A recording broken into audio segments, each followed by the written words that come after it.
নমস্কার বন্ধুরা। বাড়িতে লাউ আনলে মায়ের লাইয়ের চোষাগুলো মানে লাইয়ের শালগুলো আলাদা আলাদা করে রাখে।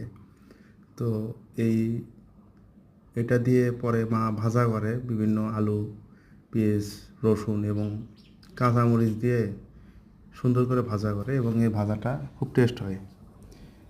তো যারা এখনও খান নাই অনেকেই তো এই ভাজাটা খাইছেন, তো জানেনই এটা কেমন লাগে, খুব ভালো লাগে।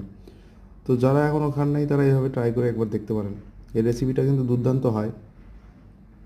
এটা আবার আরেকটা কাজ করা যায়, মানে এই লাইট চোচা চোচা ভেজে নেওয়ার পরে এটা আসলে ভর্তা করা যায়, ভর্তা করলে আরও ভালো লাগে।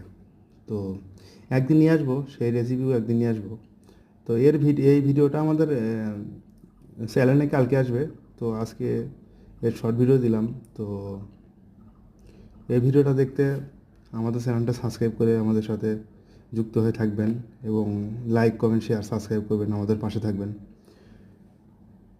আর নতুন নতুন ভিডিও পেতে অবশ্যই সাবস্ক্রাইব করবেন, সাবস্ক্রাইবের বিকল্প নেই। তো সাবস্ক্রাইব করুন অবশ্যই, আর আমাদের ভিডিওটা দেখবেন। টাটা।